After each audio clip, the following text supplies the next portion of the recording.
ও আচ্ছা, দাজ্জাল কি মানুষ না জিন নাকি? দাজ্জাল কে? এটা ফেরেশতা নাকি জিন না মানুষ? কি এটাও একটা প্রশ্নের বিষয়। কিভাবে দেখুন, আল্লাহ নবী সাল্লাল্লাহু আলাইহি ওয়াসাল্লাম বলছেন নূহ আলাইহিস সালামের সময়ও নূহ আলাইহিস সালাম তার কওমকে দাজ্জাল সম্পর্কে সতর্ক করেছেন। তার মানে পৃথিবীর সূচনা থেকে সে পৃথিবীতে ছিল এবং সে বের হবে শেষ জামানায়, এবং বের হয়ে সে তার অনুসারীদেরকে নিয়ে বিশ্বটাকে শাসন করবে। তার মানে অনেক লম্বা একটা হায়াত সে পেয়েছে। কোন জাতি এত লম্বা হায়াত পায় বলেন তো? কোন জাতি মানব জাতিকে এত লম্বা হায়াত পায়? এই একটা মিস্টেরিয়াস ক্যারেক্টার দাজ্জাল। সে কি? তারপরে দেখুন, নবী সাল্লাল্লাহু আলাইহি ওয়াসাল্লাম একটা হাদিসের মধ্যে বলেছেন যে তাকে ওই তামিম দারির ওই দ্বীপে বন্দী করে রাখা হয়েছে। আপনারা হাদিসে জানেন, দ্বীপে বন্দী থাকা অবস্থায় তাকে সাহাবীরা দেখেছেন অনেক বিশাল আকৃতিতে, ঠিক আছে? এবং সাহাবীদেরকে সে প্রশ্ন করছিল, তামিম দারিকে প্রশ্ন করছিল যে বাইসানের খেজুর বাগানে খেজুর কি ধরে? বলে হ্যাঁ ধরে। সে বলছে অচিরেই আর ধরবে না। তারপরে বলছে তাবারিয়া হ্রদে কি পানি আছে? সাহাবীরা বলছেন আছে। বলছে অচিরেই পানি থাকবে না। তোমাদের ওই উম্মি নবীর কি খবর? তখন সাহাবীরা বলছেন যে তিনি মক্কা থেকে মদিনায় হিজরত করে এসেছেন, বদরের যুদ্ধ হয়েছে, বালতির মতো তার অবস্থা, একবার এদিকে পাল্লা ভারী হয়, একবার এদিকে পাল্লা ভারী। মানে বদরে জিতেছেন, উহুদে বিপর্যস্ত হয়েছেন। তখন এই ব্যক্তি বলছে যে তোমাদের জন্য উত্তম হবে ওই ব্যক্তির অনুসরণ করা। দাজ্জাল এই কথা বলছে, তোমাদের জন্য উত্তম হবে ওই উম্মি নবীর অনুসরণ করা। সাহাবীরা জিজ্ঞাসা করছেন আপনি কে? তো সে বলছে যে আমি হচ্ছি দাজ্জাল। আমাকে অচিরেই এখান থেকে মুক্ত হওয়ার অনুমতি দেয়া হবে, তখন আমি এই পৃথিবীটাকে শাসন করব। তো এখানে সাহাবীরা দেখে আসছেন, যারা দেখে আসছেন তারা পরে ইসলাম কবুল করেছেন। তখন তারা মুসলিম ছিলেন না, খ্রিস্টান ছিলেন। কথা বুঝতে পারছেন? তাহলে এখানে আমরা তাকে একটা বিশাল দেহি দেখলাম, শিকল দিয়ে বন্দী। আবার নবী সাল্লাল্লাহু আলাইহি ওয়াসাল্লাম একদিন মদিনার মধ্যে উমর রাদিয়াল্লাহু আনহুকে নিয়ে হাঁটছেন, সহিহ মুসলিমে আছে। খবর পাওয়া গেল যে মদিনায় একটা যুবক ছেলে আছে, ইহুদি মায়ের সন্তান একটা যুবক ছেলে, যার চুলগুলা কোকড়ানো, চোখটা একটু ফোলা, যার আলামতগুলা দাজ্জালের সাথে মিলে যাচ্ছে। তখন নবী সাল্লাল্লাহু আলাইহি ওয়াসাল্লাম ওমর ইবনুল খাত্তাবকে নিয়ে ওদের বাসায় গেলেন। দেখলেন খেজুর বাগানে সে বসে আছে। মনোযোগ দিন। এবার নবীজি গিয়ে বললেন যে তুমি কি দেখো? সেই ছেলেটা বলছে আমি আরশ দেখি। আরশ বোঝেন? সিংহাসন। কোথায় তোমার আরশ? সেই ছেলে বলছে পানির উপরে। কোথায়? পানির উপরে।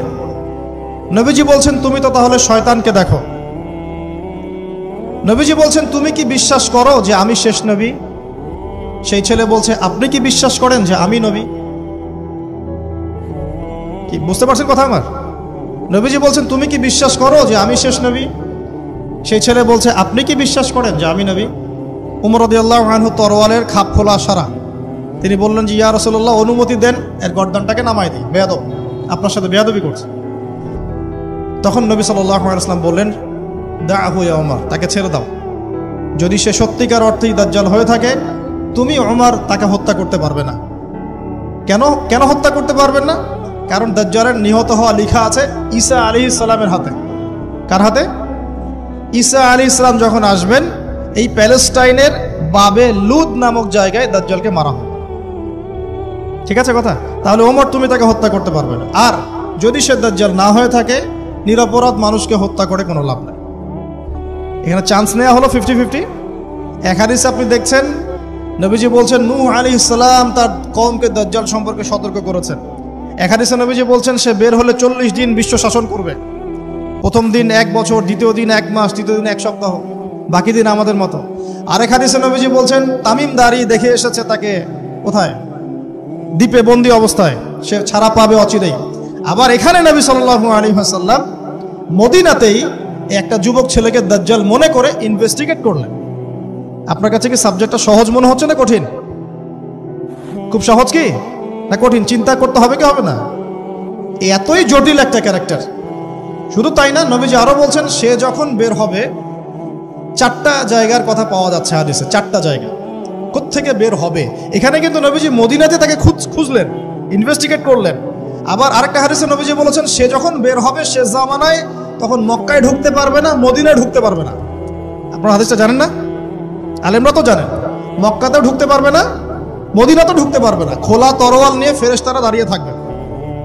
আবার সেই নবী মুহাম্মদ সাল্লাল্লাহু আলাইহি ওয়াসাল্লাম মদিনাতে এই ছেলেটাকে দাজ্জাল ভাবছেন, ইনভেস্টিগেট করছেন। তার মানে তারা সতর্ক ছিলেন। এই ছেলের নাম ছিল ইবনে সাইয়্যিদ। কি নাম? ইবনে সাইয়্যিদ, নাম মনে রাখবেন। এও একটা বিস্ময়কর ক্যারেক্টার। আবার সেই নবী সাল্লাল্লাহু আলাইহি ওয়াসাল্লাম বলেছেন শেষ জামানাতে দাজ্জাল বের হবে খোরাসান থেকে। কোন জায়গা? খোরাসান। খোরাসান বলতে কোন জায়গা? এটা মূলত এর হার্ট হচ্ছে আফগানিস্তান, এর পাশে যে বেলুচিস্তান, এই যে উজবেকিস্তান, ইরানের কিছু অংশ, এই পুরো জায়গাটা, শুধু একটা দেশ না, পুরো জায়গাটা এর হার্ট হচ্ছে আফগানিস্তান। খোরাসান থেকে বের হবে। আরেক হাদিসে নবীজি বলছেন সে ইস্পাহান থেকে বের হবে। কোন জায়গা? ইস্পাহান এখন ইরানে। ভৌগোলিক বিষয় যখন তখন চেঞ্জ হয়ে যায়, হয় কি না? আগে কি ইরাক ইরান এরকম পার্ট ছিল? আগে কি এভাবে এই 52টা দেশের ভাগ ছিল? লেবানন, জর্ডান, সৌদি আরব, ইরাক ইরান এরকম ভাগ ছিল না? এক অঞ্চল ছিল শাম, একটা হেজাজ, একটা নাজদ, এরকম আর কি ভাগ ছিল। তো এটা চেঞ্জ হয়। ওই হাদিসে আসছে ইস্পাহান থেকে একটাতে, আরেকটাতে আসছে ইরাক এবং শাম। শাম বলতে বোঝাচ্ছি এই পুরো প্যালেস্টাইন, লেবানন, জর্ডান, পুরো অঞ্চলটাই শাম। আর ইরাক তো আপনারা জানেন। ইরাক এবং শামের মাঝখানের একটা রাস্তা থেকে বের হবে। 3টা জায়গা। আরেকটা 4 নাম্বার খাল্লা নামে একটা জায়গা থেকে সে বের হবে। আরে খাল্লা আপনি গুগলে সার্চ দিয়ে পাবেন না। গুগলের সাথেও দাজ্জালের অনুসারীদের একটা সম্পর্ক আছে, আপনার ফেসবুকের সাথেও আছে, প্রযুক্তিগুলোর সাথেও আছে, নিউক্লিয়ার ওয়েপেন্সের সাথেও আছে, বর্তমান ব্যাংকিং সিস্টেমের সাথেও আছে, এবং বর্তমান গ্লোবাল পলিটিক্যাল অ্যাফেয়ার্সের সাথেও দাজ্জালের অনুসারীদের সরাসরি সম্পৃক্ততা আছে। আমি বলি নাই দাজ্জালের সম্পৃক্ততা আছে, দাজ্জালের অনুসারীদের সরাসরি সম্পৃক্ততা আছে। এটা বোঝার জন্য আপনাকে সূরা কাহাফ পড়তে হবে। কেন সূরা কাহাফ? কারণ সূরা কাহাফ পড়লে আল্লাহ আপনার ভিতরের চোখ খুলে দিবেন ইনশাআল্লাহ। এখন আপনার ভিতরের চোখ বন্ধ।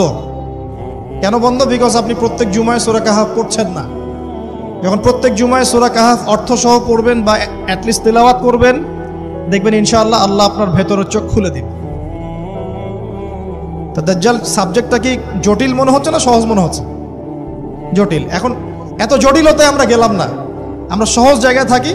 সহজ জায়গাটা হচ্ছে সে বিশ্বটাকে শাসন করবে, এবং ন্যায় বিচারের ভিত্তিতে শাসন করবে কি? উত্তর না, সে সারা বিশ্বে ফিতনার ফাসাদ সৃষ্টি করবে।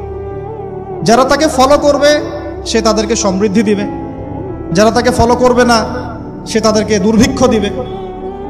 বলা হচ্ছে সে খোদা দাবি করবে, সে নিজেকে খোদা দাবি করবে, বলবে আমি মাসিহ, আমি কি মাসিহ মানে ত্রাণকর্তা। তার মূল কাজটা তাহলে জুলুমের ভিত্তিতে সারা বিশ্বটাকে শাসন করা। এই তো, সে খোদা দাবি করবে। আপনি যদি মেনে নেন তাহলে তার জান্নাতে ঢুকবেন, যদি না মানেন তাহলে তার জাহান্নামে ঢুকবেন। তার জান্নাতে ঢোকা মানে হচ্ছে আসলে জাহান্নামে ঢোকা, আর তার জাহান্নামে ঢোকা মানে হচ্ছে আসলে জান্নাতে ঢোকা। যেমন একজন যুবক ছেলেকে সে পাবে রাস্তায়, যখন বের হবে ছেলেটাকে বলবে যে তুমি কি বিশ্বাস করো যে আমি আল্লাহ? সেই ছেলে বলবে যে না, আমি বিশ্বাস করি না। সেই ছেলেটাকে শুইয়ে দিয়ে করাত দিয়ে তাকে দুই ভাগ করবে। এটা হাদিসে আসছে। 2 ভাগ করে দেহের 2টা অংশ 2 দিকে ছুঁড়ে মারবে, এবং সে শক্তিশালী হবে, অনেক ফিজিক্যালি অনেক শক্তিশালী, অনুসারীদের দিক থেকে অনেক শক্তিশালী। পৃথিবীর সব নিয়ন্ত্রণ তার হাতে, ঠিক আছে? তার কাছে প্রযুক্তি, তার কাছে অনেক কিছু।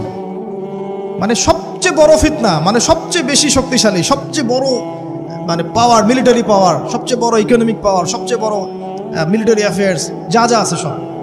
তো এর জন্য একটা যুবক ছেলেকে কেটে 2 পিস করে ফেলা কি এমন বিষয়? এখনই তো কত কি করা হচ্ছে, তাই না? আরে ভাই হচ্ছে তো, আমরা জানি তো। এই যে আমাদের প্যালেস্টাইনের একটা বাবাকে দেখলাম যে ছেলের শুধু হাত আর পা নিয়ে কান্নাকাটি করছে, মাথা নাই, বডি খুঁজে পাওয়া যাচ্ছে না। এখনই তো অনেক কিছু করছে ওর অনুসারীরা। তো সে যখন বেরোবে একটা যুবককে 2 পিস করে ফেলা কোনো বিষয়? একদিক এইদিকে ছুঁড়ে মারবে আর একদিক ওইদিকে, এরপরে আবার জীবিত করবে তাকে, আবার জীবিত করবে। মানে তাকে আল্লাহ পাক এরকম কিছু ক্ষমতা দিবেন মানুষকে পরীক্ষা করার জন্য। জীবিত করার পরে বলবে আমি তোমাকে মৃত্যু দেওয়ার পর জীবিত দিলাম, এখন কি জীবন দিলাম, এখন কি তুমি বিশ্বাস করো যে আমি আল্লাহ? এই ছেলে এবার বলবে যে এখন আমার পুরো ইয়াকিন হয়ে গেছে যে তুই দাজ্জাল। কারণ আমি এই হাদিসটা জানতাম যে এক ছেলেকে সেভাবে কেটে টুকরা টুকরা করে আবার জীবিত করে বলবে যে আমি আল্লাহ, তুই কি বিশ্বাস করিস? তবে আমি জানতাম না যে সেই যুবক ছেলে আমি। তো বলা হচ্ছে এই যুবক ছেলে অনেক বড় শাহাদাতের মর্যাদা পাবে। তার মানে বোঝাতে যাচ্ছে সে এত শক্তিশালী হবে যে সে যা ইচ্ছা তাই করতে পারবে, যা ইচ্ছা তাই। এখন কি আপনারা দেখছেন না যে গাজাতে যা ইচ্ছা তাই করা হচ্ছে? যা ইচ্ছা তাই। ইচ্ছা হলো আপনার ঘরটা ভেঙে দিলাম, ইচ্ছা হলো আপনার মেয়েকে তুলে নিয়ে আসলাম, ইচ্ছা হলো আপনার ছেলেটাকে নিয়ে কারাগারে রেখে দিলাম, ইচ্ছা হলো রিমান্ডে নিয়ে নিলাম, ইচ্ছা হলো আপনার জমিটা দখল করে ফেললাম, ইচ্ছা হলো আকাশ থেকে একটা বোম ফেলে আপনার বাচ্চাকে হত্যা করে ফেললাম। যা ইচ্ছা তাই, যা ইচ্ছা তাই, কেউ কিছু বলার নাই। সবাই মিলে আমরা হয়তো এরকম ওয়াজ মাহফিলে 2-4টা কথা বলে রাগ ঝাড়তে পারি, আপনি একটু সাহস দেখালে মিছিল করতে পারেন, সেমিনার সিম্পোজিয়াম করতে পারেন, আরও বড় শক্তি থাকলে রাষ্ট্রীয় পর্যায়ে পর্যন্ত চাপ প্রয়োগ করতে পারেন, আরও যদি ইমানদার রাষ্ট্র হয় সে জাতিসংঘে গিয়ে একটা প্রতিবাদ করতে পারে। এই তো, এতটুকুই তো। সবগুলো মুসলিম রাষ্ট্র মিলে একসাথে হয়ে কি ওর বিরুদ্ধে যুদ্ধ করতে পারছে? সবগুলো মুসলিম রাষ্ট্র দরকার নাই, অ্যাটলিস্ট 2টা 4টা 5টা 10টা মুসলিম রাষ্ট্র কি একত্রিত হয়ে ওর বিরুদ্ধে যুদ্ধ করতে পারছে? তাহলে যা ইচ্ছা তাই সে করছে না। এবং এত মানবতা বিরোধী অপরাধ করার পরেও বড় বড় পশ্চিমা country, specially United state of America এসে বলে দিবে যে আমি আমার মিত্রর পাশে আছি, যা ইচ্ছা তাই করুক, আমি ওর পাশে আছি। এবং কথাগুলো তারা খুব ঠান্ডা মাথায় বলে, আমাদের মতো ওই যে পলিটিক্যাল চিল্লা ফেল্লা করে কথা বলে। আমরা ওয়াজ মাহফিলে যে একদম চিল্লা চিল্লি করে গলা ফাটায় ফেলে দিই একদম, হ্যাঁ, মানুষের আবেগ বুঝে ওয়াজ করি, মানুষের আবেগ বুঝে ওয়াজ করি। জোরে জোরে বললে মানুষ জোরে জোরে ঠিক বলবে, আমার ভিউ বাড়বে। আদতে এগুলো কথা বলার আদব না, এগুলো কিন্তু কথা বলার আদব নয়। এখন বিষয়টা দেখুন, ঠান্ডা মাথায় বলে দিবে আমরা আমাদের মিত্রের পাশে আছি, তাহলে ও যা ইচ্ছা তাই করছে না? একটা ছোট রাষ্ট্র যদি যা ইচ্ছা তাই করতে পারে, দাজ্জাল করতে পারবে না? তাই মনে হয়। এখন সে এভাবে বিশ্বটাকে শাসন করবে। আপনি যদি মেনে নেন তাহলে আপনি সমৃদ্ধি পাবেন, না মানলে আপনাকে দুর্ভিক্ষ দিয়ে দিবে। একটা কওমের পাশ দিয়ে যাবে, বলবে তোমরা কি বিশ্বাস করো যে আমি আল্লাহ? বলবে হ্যাঁ বিশ্বাস করি। ব্যাস, এদেরকে সমৃদ্ধি, সোনা দানা হীরা জহরত যত খাজানা খনি আছে দিয়ে দিবে। একটা কওমের পাশ দিয়ে যাবে, বিশ্বাস করো আমি আল্লাহ, সে বলবে না আমরা বিশ্বাস করি না, তার ইমানদার। ওদের উপর বৃষ্টি বন্ধ হয়ে যাবে, দুর্ভিক্ষ। এখন দুর্ভিক্ষ, বৃষ্টি বন্ধ হওয়া ইত্যাদির অনেক ব্যাখ্যাও আছে। মূল কথাটা আসেন, সে যদি বিশ্বটাকে শাসন করতে চায় তার অনুসারীর দরকার আছে কি নাই? আছে না নাই? আচ্ছা, এবার একটু ভালো করে বোঝেন। মনে করেন আপনার নাম হচ্ছে আমাদের আব্দুল্লাহ ভাই, মনে করেন, বা আব্দুর রহমান, ঠিক আছে? আব্দুর রহমান ভাই আমাদের মনে করেন যে বিশ্বটাকে শাসন করতে চায়। তাহলে ভাই আপনি বলেন তো, এই বিশ্বের অর্থনীতি আপনার নিয়ন্ত্রণ করতে হবে কি না? হবে না? হবে না? না নিয়ন্ত্রণ করে কি আপনি বিশ্ব শাসন করতে পারবেন? আচ্ছা, আপনাকে বিশ্বের এই পুরো গ্লোবাল অ্যাফেয়ার্স, পলিটিক্যাল অ্যাফেয়ার্সগুলো নিয়ন্ত্রণ করতে হবে কি না? হবে কি হবে না? আচ্ছা, আপনাকে বিশ্বের মিডিয়াগুলো নিয়ন্ত্রণে রাখতে হবে কি না? হবে কি না? আপনাকে বিশ্বের বড় বড় অস্ত্রশস্ত্রগুলো নিজের করে মজুত করতে হবে কি না? বিশ্বের সবচেয়ে দামি বিষয়গুলো যেমন অয়েল, গোল্ড, সিলভার, পেট্রোডলার, এগুলো আপনার নিয়ন্ত্রণে থাকতে হবে কি না? থাকতে হবে। আচ্ছা, বিশ্বের অর্থনীতি থেকে শুরু করে, রাজনীতি থেকে শুরু করে, সমরনীতি থেকে শুরু করে, মিডিয়া, প্রযুক্তি, এগুলো আপনার নখদর্পণে থাকতে হবে কিনা? তার মানে দাজ্জাল যদি বিশ্ব শাসন করতে চায় তাকে এই প্রত্যেকটা বিষয়কে নিয়ন্ত্রণ করতে হবেই। এখন আমার প্রশ্ন, সে কাদেরকে নিয়ে বিশ্ব শাসন করবে? উত্তরটা হাদিস থেকে নিয়ে নেবেন। নবী সাল্লাল্লাহু আলাইহি ওয়াসাল্লাম বলেছেন সে ইহুদিদেরকে নিয়ে বিশ্ব শাসন করবে। মুসলমানদেরকে নিয়ে না, বৌদ্ধদেরকে নিয়ে না, খ্রিস্টানদেরকে নিয়ে না, অন্য কাউকে নিয়ে না। কাদেরকে নিয়ে? এমনকি ইস্পাহান যে শহরটার কথা এসেছে, ওই জায়গাটার থেকেও 70,000 ইহুদি তার সাথে যোগ দিবে। কত হাজার? আরো যোগ দিবে এক শ্রেণীর মেয়ে। এক শ্রেণীর মেয়ের কথা আসছে, যাদেরকে আপনি ঘরে রাখতে পারবেন না, তাদের বাবা, ভাই, স্বামী মিলেও ঘরে বেঁধে রাখতে পারবে না, ছুটে ওর সাথে যোগ দিবে। এক শ্রেণী হচ্ছে ইহুদিরা, এক শ্রেণী এরকম মেয়েরা, আরেক শ্রেণী হচ্ছে কিছু মুনাফিক, যার অন্তরে সামান্য পরিমাণ নেফাকিও থাকবে, সেও শেষে ওর সাথে গিয়ে যোগ দেবে। মূল যোগ দিবে কারা তাহলে? মূল বাহিনীটা কাদেরকে নিয়ে গঠিত বলেন? আচ্ছা, এখন আপনি আমাদেরকে বলেন, এবার আমার দিকে তাকান, ফোকাস করেন, এখান থেকে আমরা আস্তে আস্তে আস্তে আস্তে একটা কনক্লুশনে আসবো। দাজ্জালের ক্যারেক্টার বুঝেছেন, ওর ফাংশনটা কি সেটাও বুঝেছেন, কাদেরকে নিয়ে বিশ্ব শাসন করবে সেটাও জানলেন। এখন একটু লক্ষ্য করে দেখেন, আপনাকে আমি 2000 বছরের ইতিহাস এই 20 মিনিটে বলে শেষ করে দেব। কত হাজার বছর? 2000 বছর। ইহুদি কারা? ইহুদি আর বনু ইসরাইল কি এক? উত্তর না। ভালো করে কথাগুলো শোনেন, এগুলো বই পড়তে অনেক সময় লাগবে আপনার, এবং ঘাটাঘাটি করতে অনেক সময় লাগবে, খুব অল্প সময় বুঝে নেন। ইহুদি বনু ইসরাইল এক নয়। বনু ইসরাইল কাদেরকে বলা হয়? ইব্রাহিম আলাইহিস সালামের ছেলে, এক ছেলের নাম ইসমাইল, এক ছেলের নাম ইসহাক। ঠিক আছে? ইসমাইল আলাইহিস সালাম থাকেন মক্কায়, সেখানে তাকে কেন্দ্র করে একটা সভ্যতা। এই বংশে সর্বশেষ নবী মুহাম্মদ সাল্লাল্লাহু আলাইহি ওয়াসাল্লামের জন্ম। তার মানে আমরা বনু ইসমাইল। আমরা কারা? বনু ইসমাইল। আমরা মুহাম্মদ সাল্লাল্লাহু আলাইহি ওয়াসাল্লামের কওম, উম্মাহ। আর এইদিকে আরেক ছেলের নাম হচ্ছে ইসহাক, যিনি থাকেন ওই শামে, ওই প্যালেস্টাইনে, ওই জেরুজালেমে, ওই জায়গায়, ওটা শাম। ঠিক আছে? এবং ওখানে তিনি তার বংশ বিস্তার হচ্ছে। তার ছেলের নাম হলো ইয়াকুব। কি নাম? ইয়াকুব আলাইহিস সালামের আরেক নাম হলো ইসরাইল। ইয়াকুব আলাইহিস সালামের আরেক নাম কি? ইসরাইল। এবং তার সন্তানদেরকে বলা হয় বনু ইসরাইল। তার সন্তান অনেক। এই সন্তানদের মধ্যে একজনের নাম ইউসুফ। ঠিক আছে? তারপরে আসছে পরে ইউনুস। এই বনু ইসরাইলের মধ্যেই দাউদ, মূসা, সুলাইমান, ঈসা ইবনে মারিয়াম। বলা হয় 1,24,000 নবী রাসূলের মধ্যে বেশিরভাগই এখানে এসেছে। তাহলে বনু ইসরাইল বলা হচ্ছে এই কওমটাকে। তা ওদের নাম বনু ইসরাইল থেকে ইহুদি হলো কখন? যখন তারা ঈসা আলাইহিস সালামকে স্বীকার করলো না তখন। ঈসা আলাইহিস সালাম কি তাদের মধ্যে আসেন নাই? সেই ঈসা আলাইহিস সালামকে যখন তারা অস্বীকার করলো, তখন তাদের নাম আল্লাহ পাক এই বনু ইসরাইল থেকে পরিবর্তন করে হাদু দিয়েছেন কোরআনে। কুল ইয়া আইয়ুহাল্লাযীনা হাদু ইন যাআমতুম আন্নাকুম আউলিয়াউ লিল্লাহি মিন দুনিন নাস ফাতামান্নাউল মাউত। আছে না কোরআনে? অনেক জায়গা আছে। আল্লাহ পাক তখন তাদেরকে আর বনু ইসরাইল বলছেন না, বলছেন ইয়াহুদ। কি বলছেন?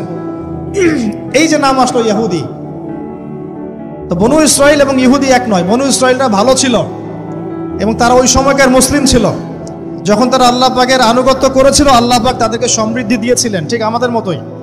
আর যখন তারা আল্লাহ পাকের আনুগত্য করে নাই, পথভ্রষ্ট হয়ে যায়, আল্লাহ পাক তাদেরকে শাস্তি দিয়েছে।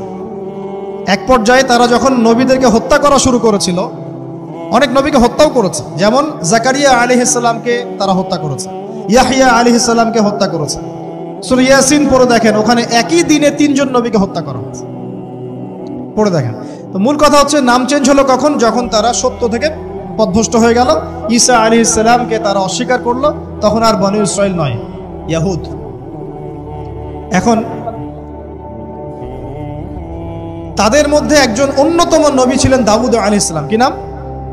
বলেন নাম, মুখস্থ করেন। তাদের নাম কি? আচ্ছা, দাউদ আলাইহিস সালাম ছোট, তখন 14-15 বছর বয়স হবে। আল্লাহ পাক মূসা আলাইহিস সালামকে বলেছিলেন, তুমি তোমার সম্প্রদায়কে নিয়ে এই জেরুজালেমে যুদ্ধ করবে। কাকে বলেছেন? মূসা আলাইহিস সালামকে। তুমি মূসা আলাইহিস সালাম তোমার সম্প্রদায়কে নিয়ে এই জেরুজালেমে গিয়ে যুদ্ধ করো। ওখানে আমালেকা নামে একটা সম্প্রদায় আছে, এরা খুবই শক্তিশালী, তবে তোমরা যদি ইমানদার হও তোমরা এর উপর বিজয় লাভ করবে। এর আগ পর্যন্ত এরা কিন্তু ওখানে ঢুকতে পারে নাই। কথা বুঝতে পারছেন? আল্লাহ পাক শর্ত দিলেন, যদি যুদ্ধ করে জয় করতে পারো তাহলে তোমাদের এই জায়গাটা তোমাদের। তো মূসা আলাইহিস সালাম বললেন তার কওমকে, চলো যুদ্ধ করি। তো মূসা আলাইহিস সালামের কওম বলছে, ইযহাব আনতা ওয়া রাব্বুকা ফাকাতিলা ওয়া ইন্না হাহুনা কাঈদুন। এই মূসা, তুমি যাও আর তোমার রব গিয়ে যুদ্ধ করো, আমরা এখানে বসে থাকলাম। কথা কি বুঝতে পারেন নাই? মানে এরা কোন কওম? ওই যে ফেরাউনকে ডুবে মরতে দেখেও বিশ্বাস করে না, বাছুর পূজা শুরু করে, আল্লাহ পাক একটার পর একটা নিদর্শন দেখান, তাও অস্বীকার করে। তাওরাত নিতে গিয়েছেন মূসা আলাইহিস সালাম, এসে দেখেন তারা বাছুর পূজা শুরু করেছে। মান্না সালোয়া আল্লাহ দিচ্ছেন, তাও অস্বীকার করে। মৃত থেকে জীবিত করেন, তাও অস্বীকার করে। শেষমেশ বলে বসলো যে, ইয়া মূসা লান নুমিনা লাকা হাত্তা নারাল্লাহ জাহরা। হে মূসা, আমরা তোমার প্রতি বিশ্বাস করব না যতক্ষণ আল্লাহকে সামনে দেখাচ্ছ আমাদের চোখ দিয়ে।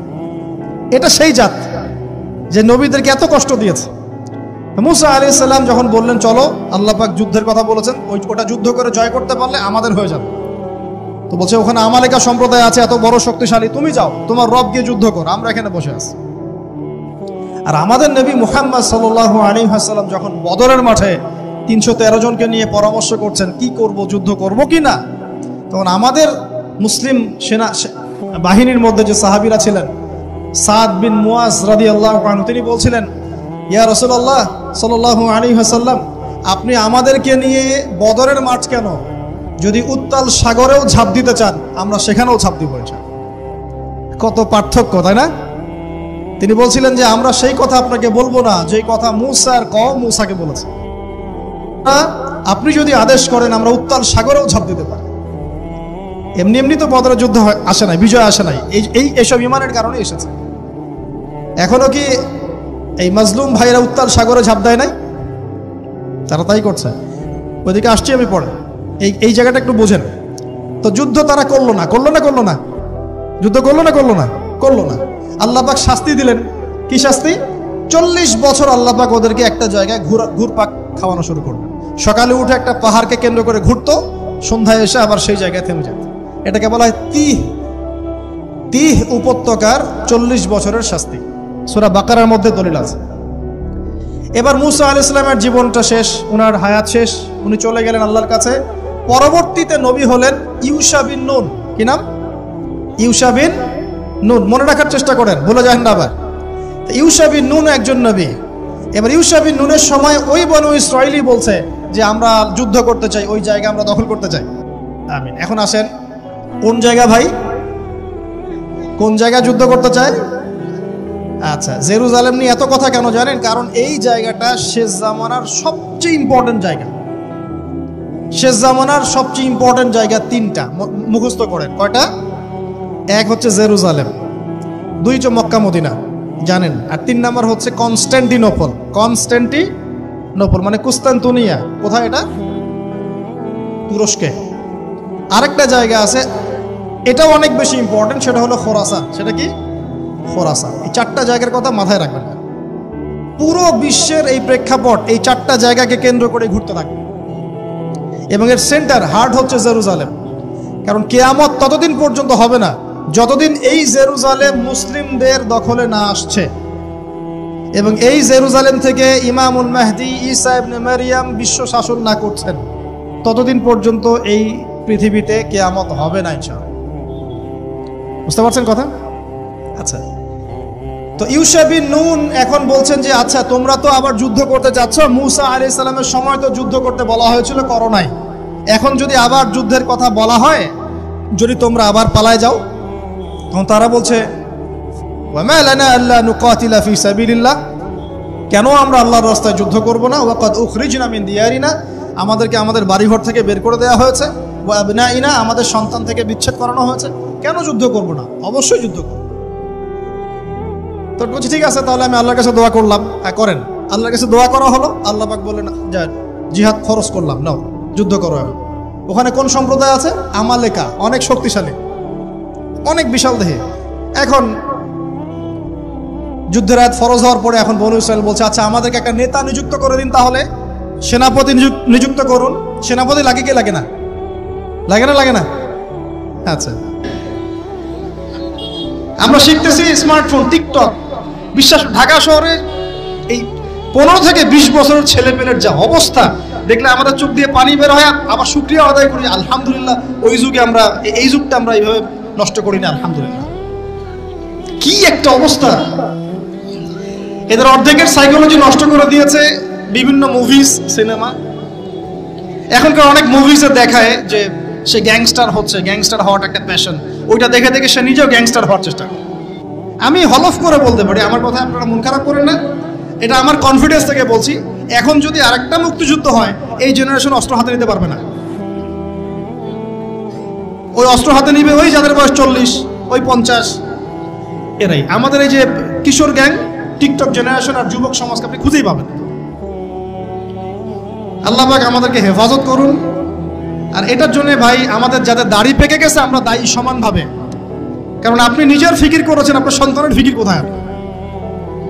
আপনার ছেলে সারা রাত পর্ন দেখে, আপনার মেয়ে সারাদিন ছেলেদের সাথে কথা বলে, আপনার মেয়ে ছেলে যে ডেট করতেছে এইখানে ওইখানে, জেনা করতেছে, মদ খাচ্ছে, গাড়ি নিয়ে ধুমসে ড্রাইভ করতেছে মেয়েকে নিয়ে। আপনি মনে করতেছেন বাচ্চা ছোট আছে, বড় হলে ঠিক হয়ে যাবে। সুবহানাল্লাহ। আপনি বাচ্চাকে পড়াচ্ছেন না, কোরআন শিখাচ্ছেন না, হাদিস শিখাচ্ছেন না। জেনারেল লাইনে যে পড়াচ্ছেন, জেনারেল লাইনে পড়াশোনা করার পরে সে হচ্ছেটা কি? কি শিখলো? স্যারকে দেখলে থাপ্পড় মারে। এখনকার ছেলেপেলে অনেকে স্যারকে সম্মান করেন। স্যার নকল ধরে ফেলেছে, স্যারকে এক থাপ্পড় দিল। গুন্ডামি শিখেছে, গুন্ডামি। আদব, সবর, নীতি নৈতিকতা এগুলো নাই, তো উঠে যাচ্ছে দিন দিন। আমি আসলে ওয়াজ করবো কি নিয়ে? দাজ্জাল তো অনেক বড় ইস্যু। সত্যি কথা বলতে দেখেন, আমরাও স্কুলে পড়েছি, কলেজে পড়েছি, কিন্তু আমরা তো বেয়াদব ছিলাম। বেয়াদবি এক জিনিস আর দুষ্টামি এক জিনিস। আমরা দুষ্ট ছিলাম, খুব দুষ্ট ছিলাম, দুরন্ত। খেলাধুলা পছন্দ করতাম, দুরন্ত, দুষ্টামি করতাম। স্যারদের সাথে আমাদের একটা ফ্রেন্ডলি সম্পর্ক ছিল, বন্ধুর মতো। কিন্তু আমরা কখনো বেয়াদবি করি না। এখন দেখবেন ওয়াজে আলেমদের সামনে গিয়ে বেয়াদবি করতেছে। ওলামায়ে কেরামের সামনে যে একটু মানে ভদ্রভাবে কিছু কথা বলে, মাসালা জিজ্ঞাসা করে, ওখানেও গিয়ে বেয়াদবি করতে, কথা বলাই জানে না কিভাবে কথা বলতে হয়। আল্লাহর ওয়াস্তে ভাই, আকীদার আমলের এই যে আখলাকের সংশোধন করেন, না হলে আমাদের সামনে মহা বিপর্যয় অপেক্ষা করছে। আল্লাহ পাক আমাদের সবাইকে কথাগুলো বোঝার তৌফিক দান করুন, বলি আমিন। অনেক লম্বা হয়ে যাবে, ওদিকে যাচ্ছি না, মূল জায়গা থেকে একটু শেষ করে দেব। আপনারা অনেকক্ষণ ধরে অপেক্ষা করছেন, একটু খেয়াল করেন। তাহলে ইউশা বিন নুনের কাছে এখন এরা বলছে নেতা দাও, নেতা। তো ইউশা বিন নুন বলছে ঠিক আছে, আমি দোয়া করলাম। আল্লাহ পাক তালুতকে নেতা বানালেন। কাকে? তালুত। এখন বনু ইসরাইল বলছে ওর নেতৃত্ব আমরা মানি না। কেন মানো না? যে ওর তো টাকা পয়সা নাই, ওর তো স্ট্যাটাস নাই। যে আমাদের কাছে নেতৃত্বের মানদণ্ড যেগুলা, আমরা টাকা পয়সা দেখে নেতা বানাই না। আপনার টাকা নেই, আপনি নেতা হতে আসছেন কেন? আপনার স্ট্যাটাস নাই, আসছেন কেন? ও বনু ইসরাইল একই কথা বলছে, ওর তো টাকা নাই, স্ট্যাটাস নাই, নেতা হবে কেন? তখন আল্লাহ পাক বলছেন যে ওয়াজাদাহু বাসতাতান ফিল ইলমি ওয়াল জিসম। আল্লাহ পাক তো তালুতকে দুটো কোয়ালিটি দিয়েছেন। আল্লাহ পাক তাকে শারীরিক শক্তি দিয়েছিলেন এবং জ্ঞান দিয়েছেন, প্রজ্ঞা এবং জ্ঞান দিয়েছেন। তার নেতৃত্বের মানদণ্ড কয়টা এখানে পেলেন? দুটা। শারীরিক শক্তি থাকতে হবে ঠিকঠাক, ফিজিক্যালি স্ট্রং না হলে তো সে ডিল করতে পারবে না, আর মেধা থাকতে হবে, জ্ঞান। তা আসলে কি এই দুইটা এখন নেতৃত্বের মানদণ্ড? সুবহানাল্লাহ। অদ্ভুত সিস্টেম বিশ্ববাসীকে দেওয়া হয়েছে। বিশ্ববাসীকে একটা অদ্ভুত সিস্টেম দেওয়া হয়েছে। একজন মেজর, একজন কর্নেল, একজন বিসিএস ক্যাডার মানুষ এমন একজন মানুষকে স্যালুট করে যে মানুষটা অক্ষর জ্ঞান নাই, নামও স্বাক্ষর করতে পারে না, এবং সে বিভিন্ন জায়গায় দুর্নীতি করে আসছে, টাকা পয়সা লুটপাট করে আসছে। একজন বিসিএস ক্যাডার এবং একজন আর্মি অফিসার, একজন জেনারেল, একজন মেজর তাকে স্যালুট করতেছে। কি সিস্টেম! অথচ তার চাইতে এই ব্যক্তি নেতৃত্ব পাওয়ার অনেক বেশি যোগ্য। জ্ঞান তার আছে এবং শারীরিক শক্তি তার আছে, তার প্রশিক্ষণ আছে, সবকিছু তার মধ্যে আছে। কি সিস্টেম বিশ্ববাসীকে দেওয়া হয়েছে! সুবহানাল্লাহ। আমি ফিলোসফিও পড়েছি অনেকদিন। অ্যারিস্টটল এবং প্লেটোদের যুগে এটাকে বলা হতো দি কমিউনিটি অফ ফুলস। একটা পড়ে দেখবেন, স্যার সলিমুল্লাহর লেখা অনেকগুলো বই আছে, এর মধ্যে পড়ে দেখবেন। মানে অজ্ঞতার একটা যুগ, অজ্ঞতার শাসন, অজ্ঞতার কমিউনিটি। বাদ দেন, এখানে ইউশা বিন নুন নেতৃত্ব দিলেন কাকে? তালুতকে। ওরা বললো মানি না। তো আল্লাহ পাক মনোনয়ন করেছেন, এখন না মানলে তোমরা আযাব ভোগ করবা। তারপরে তারা মেনে নিল, এবার যুদ্ধে যাচ্ছে। ওই জেরুজালেম মুক্ত করতে যাচ্ছে। যেই জেরুজালেম এখন তারা মুক্ত করতে চাচ্ছে, ওই জেরুজালেম তালুতের বাহিনী মুক্ত করতে যাচ্ছে। বলেন তো তালুত এবং বনু ইসরাইল তখন ভালো না খারাপ? ভালো না খারাপ? তারা কি মুসলিম না মুসলিম? তারা তখন মুসলিম না মুসলিম? মুসলিম। তারা তখন ইউশা বিন নুনের উম্মত, তার আগে ছিল মুসা আলাইহিস সালামের উম্মত। এবার তালুত বললেন যে আল্লাহ পাক তোমাদেরকে পরীক্ষা করবেন, সামনে নদী আছে, এই নদীর পানি পান করতে পারবে না, যদি পান করো তাহলে তোমাদের নাম কাটা, তোমরা আর যুদ্ধে অংশগ্রহণ করতে পারবে না। ফামান শারিবা ফালাইসা মিন্নি, যে ব্যক্তি এখান থেকে পানি পান করবে সে আমার অন্তর্ভুক্ত না। ওয়ামান লাম ইয়াতআমহু ফাইন্নাহু মিন্নি, যে ব্যক্তি এখান থেকে পানি পান করবে না সে আমার সাথে যুদ্ধে যেতে পারবে। ইল্লা বিগুরফাতিন বিয়াদি, মানে এক অঞ্জলি পানি শুধু পানি পান করতে পারবে, এক অঞ্জলি পানি, এতটুকু, বেশি না। ফাশারিবু ইল্লা কলিলাম মিনহুম, আল্লাহ পাক বলেন ওদের বেশিরভাগই পানি পান করলো, অল্প কিছু বাদ দিয়ে। অল্প কিছু সংখ্যা তাফসীরে এসেছে 313 জন বাদ দিয়ে, 313 জন বাদ দিয়ে, 313 যে বদরে, এখানেও। তো এবার এই 313 জনকে নিয়ে তালুত এগিয়ে গেল, গিয়ে দেখলো বিশাল বাহিনী, বাপরে বাপ, একদম আমালেকা সম্প্রদায়ের। সেখানে নেতৃত্ব দিচ্ছে ওদের সেনাপতি, তার নাম জালুত। কি নাম? জালুত। এবং এই জালুতের বাহিনী দেখে মুসলিম বাহিনী বলছে যে লা তাকাতা লানা বিজালুতি ওয়া জুনুদি, এই জালুতের বাহিনীর সাথে পেরে ওঠার ক্ষমতা তো আমাদের এখন হবে না। কিন্তু যারা ভেবেছিল যে আল্লাহর সাথে সাক্ষাৎ করতে হবে, যাদের ঈমান দৃঢ় ছিল, তারা বলেছিল কাম মিন ফিআতিন কলিলাতিন গালাবাত ফিআতান কাসীরাতান বিইذনিল্লাহ, তোমরা ভয় পেও না, আল্লাহর হুকুমে বহু ছোট ছোট দল বড় বড় দলের উপর বিজয় লাভ করেছে। এটা তারা বলে একটা দোয়া করলো, এই দোয়াটাও শিখে নেবেন। তারা একটা দোয়া করলো, তারা বলল রব্বানা আফরিগ আলাইনা সাবরান ওয়া সাব্বিত আকদামানা ওয়ানসুরনা আলাল কওমিল কাফিরিন। আর আল্লাহ পাক বলেন ফাহাজামু বিইذনিল্লাহ, আল্লাহ পাকের হুকুমে তারা এই মাত্র 313 জন নিয়েই জালুতের বিশাল বাহিনীকে পরাজিত করে। বুঝতে পারছেন? এবং এই বাহিনীতে দাউদ আলাইহিস সালামও ছিলেন, তখন তিনি ছোট। এই জালুতকে হত্যা করেছে দাউদ আলাইহিস সালাম। হ্যাঁ, ওয়াকাতালা দাউদ জালুত, দাউদ আলাইহিস সালাম জালুতকে হত্যা করলেন। কিভাবে হত্যা করলেন সেটা আসছে যে এই গুলতি নিক্ষেপ করেছিল দাউদ আলাইহিস সালাম, আর তার চোখে গিয়ে লাগে জালুতের, এতেই জালুত মারা যায়। তো এখন মূল কথাটা হচ্ছে, দেখুন এই বনু ইসরাইল এই যুদ্ধে জয়লাভ করে এই বাইতুল মুকাদ্দাস বা জেরুজালেম জয় করলো। এই যে তারা প্রথমবার এখানে ঢুকলো, এর আগ পর্যন্ত কিন্তু ঢুকতে পারে না।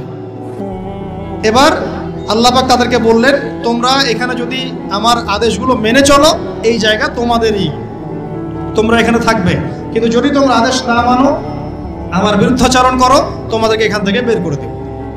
আর আল্লাহ পাক এটা বলেও দিলেন লা তুফসিদুন্না ফিল আরদি মাররাতাইন, তোমরা কিন্তু দুইবার সীমা লঙ্ঘন করবা, আমি কিন্তু সতর্ক করছি তোমাদেরকে। কয়বার? দুইবার। এবার দাউদ আলাইহিস সালামের সময় তারা খুব সুন্দর ছিল, একদম রুলিং স্টেট। বলা হয় যে দাউদ আলাইহিস সালামের সময় তারা ওই জেরুজালেম থেকে বিশ্বকে শাসন করেছে। ঠিক আছে? দাউদ আলাইহিস সালামের পরে আসলো তার ছেলে সুলাইমান, নাম কি? সুলাইমান আলাইহিস সালাম। এই সময় আরো সমৃদ্ধি লাভ করলো, এত সমৃদ্ধি যে বাতাসের উপর নিয়ন্ত্রণ।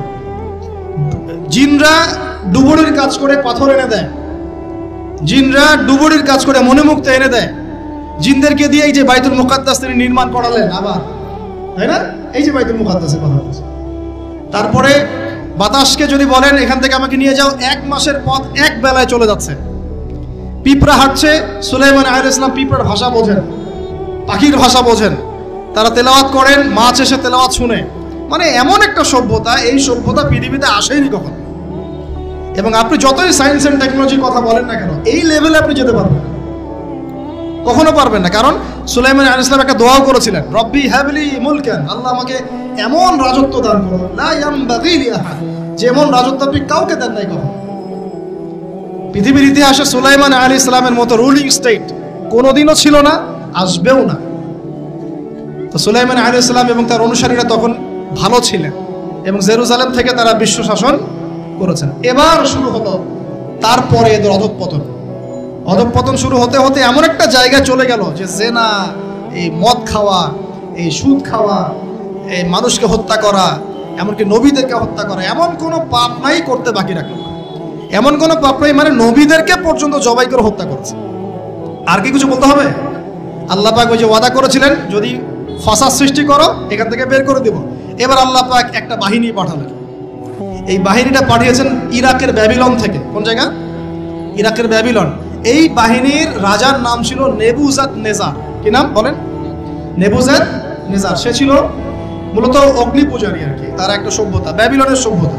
ব্যাবিলনের সভ্যতা কিন্তু অনেক প্রাচীন।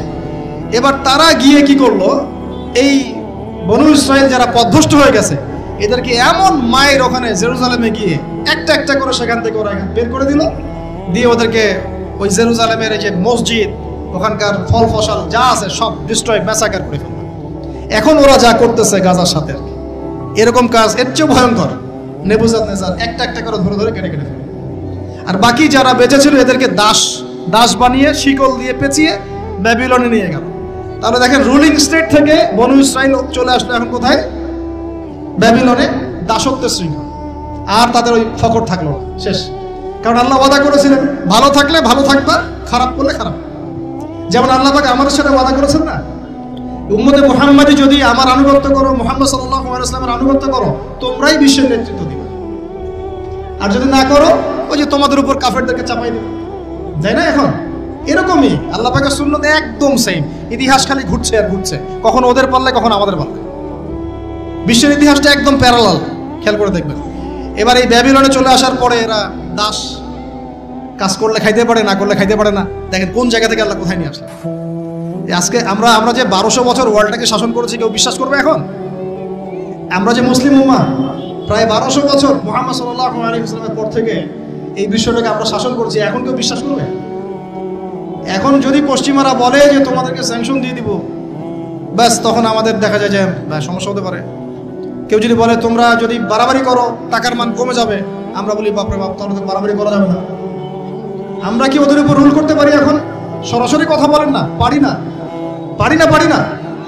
কিন্তু একসময় পারতাম। মানে ওরা জিজিয়া দিয়ে আমাদের দেশে থাকতো, জিজিয়া কর, ট্যাক্স দিয়ে আমাদের দেশে থাকতো। মুসলিম উম্মার যখন একটা ইউনাইটেড গ্লোবাল খিলাফা ছিল তখনকার কথা বলছে। তো এভাবে পালা বদল হয়। তো ওরা কখনো ভাবতে পারে নাই যে ব্যাবিলনে এসে এইভাবে জেলের জীবন কাটাতে হবে। কেন? অবাধ্যতার কারণ। এবার আল্লাহ পাক তাদেরকে আরেকটা সুযোগ দিলেন। কি দিলেন?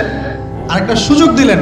ব্যাবিলনে বসে বসে ওরা আলোচনা করে যে আমাদের কিন্তু একজন মাসিহ আসবে। কে আসবে?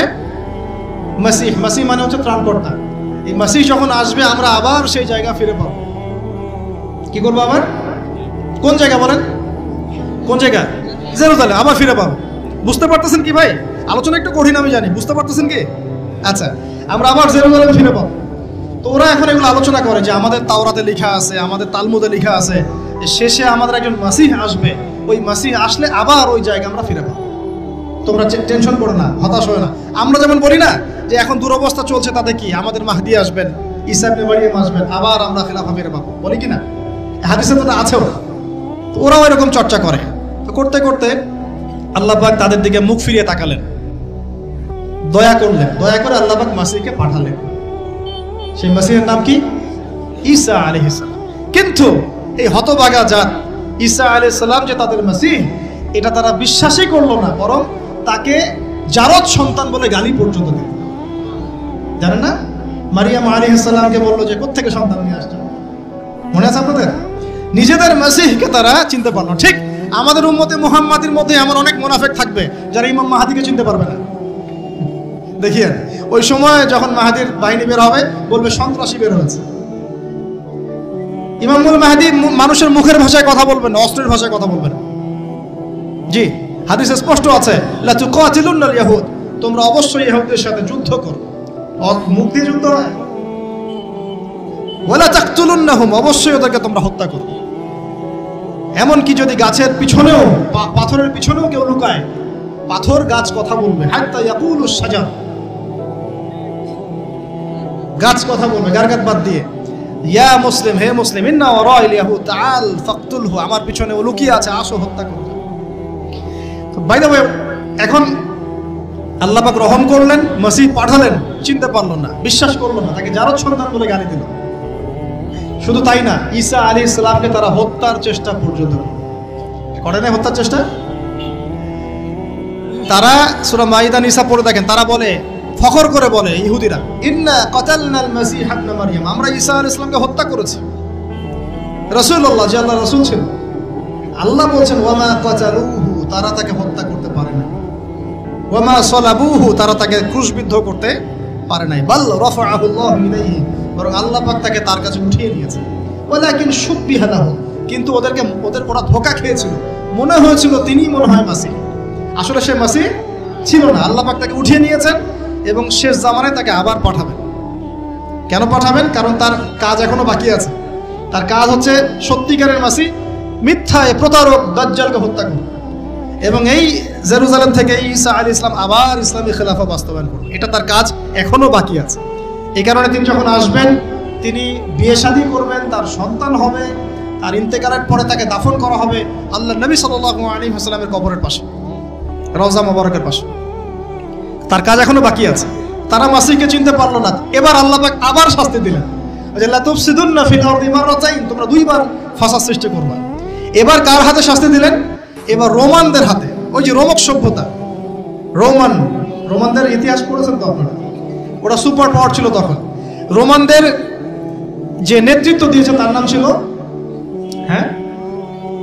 হেরাক্লিয়াস, সম্ভবত টাইসার, এরকম একজন সেনাপতি ছিল তাদের। আমি নামটা এই মুহূর্তে ভুলে গেছি।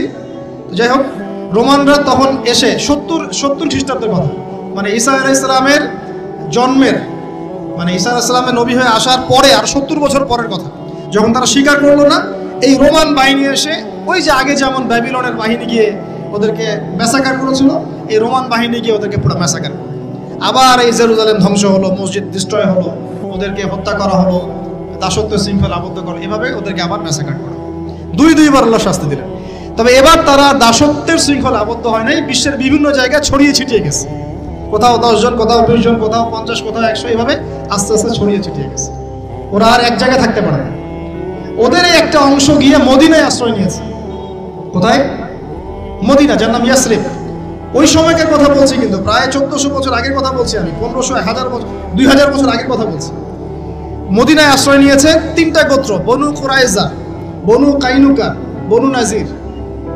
আমার সাথে বলেন একটা, বনু কুরাইজা, বনু কাইনুকা, বনু নাজির। কোথায় আছে ওরা বসে? মদিনায়। কেন মদিনায়? কারণ ওই যে তাওরাতে আছে, মাসিহকে তো স্বীকার করলো না, শেষ জামানে একজন নবী আসবে, সে ওই আরব থেকে আসবে, অপেক্ষা করছে মদিনায়, যে সেই নবী আসলে ইসলাম কবুল করে আমরা আবার সমৃদ্ধি হব। কথা বুঝতে পারছেন? তারা অপেক্ষা করছে ওখানে মুহাম্মদ সাল্লাল্লাহু আলাইহি ওয়াসাল্লামের জন্যই। আল্লাহর নবী আসলেন, 13 বছর মক্কায় দাওয়াতি কাজ করলেন, করে মদিনায় হিজরত করে গেলেন, তাদেরই দরজায় গেলেন, তাদের সাথে দেখা করলেন, তাদেরই কেবলায় 17 মাস নামাজ পড়লেন। তাদের কেবলা মানে বাইতুল মুকাদ্দাস, বা 16 মাস বা 17 মাস নামাজ পড়লেন। কিন্তু তারপরেও ঠিক যেমন করে তারা ওদের মাসিহকে চিনতে ব্যর্থ হলো, একইভাবে তারা মুহাম্মদ সাল্লাল্লাহু আলাইহি ওয়াসাল্লামকেও চিনতে ব্যর্থ হলো। না মাসিহকে গ্রহণ করলো, না মুহাম্মদ সাল্লাল্লাহু আলাইহি ওয়াসাল্লাম। বাস, এরপরে শত্রুতা শুরু হলো। আপনারা জানেন, আল্লাহর নবীকে বারংবার তারা হত্যার চেষ্টাও করেছে। আল্লাহ নবী বনু নজিরের দেয়ালে হেলান দিয়ে আছেন, উপর থেকে পাথর ফেলে হত্যা করার চেষ্টা করা হয়েছে। খাইবারে নবী যুদ্ধ করতে গিয়েছেন, তাকে বিষ পান করে প্রয়োগ করে হত্যা করার চেষ্টা করা হয়েছে। তাহলে ওদের চরিত্র কি বদলালো? বদলিয়েছে? বদলায় নাই। আপনারা কি ওদের পটভূমি বুঝতে পারছেন, ইতিহাস? এবার নবী সাল্লাল্লাহু আলাইহি ওয়াসাল্লামকে আল্লাহ পাক যুদ্ধের আদেশ করলেন। আল্লাহ নবী সাল্লাল্লাহু আলাইহি ওয়াসাল্লাম একটা করে ইহুদি কওমের এগেইনস্টে যুদ্ধ করলেন, একটা করে। প্রথমে বনু কুরাইজা, বনু কাইনুকাকে বের করে দেওয়া হলো, তারপরে বনু নাজিরকে বের করে দেওয়া হলো, তারপরে বনু কুরাইজাকে বের করে দেওয়া হলো, সর্বশেষ খায়বারে গিয়ে একটা করে ইহুদিকে ওখান থেকে বের করে দেওয়া। 4টা গোত্রকে বের করা হয়েছে। প্রতিটা বাড়ি ওদের খেয়ানতের কারণে, মদিনা সনদের চুক্তি ভঙ্গ করার কারণে। ওদের চরিত্রটাই এমন ছিল। আমরা চুক্তিবদ্ধ ছিলাম যে আমরা তোমার সাথে যুদ্ধ করব না, তোমরা আমার সাথে যুদ্ধ করবে না, আমাদের শত্রুদের বিরুদ্ধে তোমরা তাদেরকে সাহায্য করতে পারবে না। কিন্তু এই ইহুদিরা কুরাইশদেরকে সাহায্য করে, ওদের সাথে আঘাত করে আমাদের বিরুদ্ধে গদ্দারি করেছে। এই কারণে আমরা কি জুলুম করেছিলাম? আল্লাহ পাক কি জুলুম করতে পারেন? এবার তাদেরকে বের করে শুরু দেয়াই হয় নাই। আমাদের নবী সাল্লাল্লাহু আলাইহি ওয়াসাল্লাম ইন্তেকালের কয়েকদিন আগে বলে গিয়েছিলেন, ইন্তেকালের কয়েকদিন আগে, যে আমার ইন্তেকালের পরে এই জাজিরাতুল আরব থেকে তোমরা ইহুদিদেরকে বের করে দিও। কে বলে গেছেন? আর সেই কওমের সাথে এখনকার মধ্যপ্রাচ্যের যে আরব কান্ট্রিগুলো আছে, এরা উপরে না, ভিতরে ভিতরে হাত পেতে আঘাত করে বসে আছে। সুবহান, লজ্জা আমাদের, লজ্জা, ধিক্কার আমাদের। ওদের ওদের প্রত্যক্ষ পরোক্ষ মদদে এই রাষ্ট্রটা টিকে আছে। চতুর্দিক থেকে 8-10টা মুসলিম কান্ট্রি মিলে যদি একত্রিত হয় ওখানে থাকতে পারতো? তাই মনে হয়? মসনদের জন্যে, দুনিয়ার স্বার্থে, অর্থের স্বার্থে আমরা এই কাজগুলো করেছি, করে যাচ্ছি, এখনো করে যাচ্ছি। আতাতের হিস্ট্রি বলতে গেলে সারা রাত যাবে, আপনাদের ধৈর্য ধরতে পারবেন না।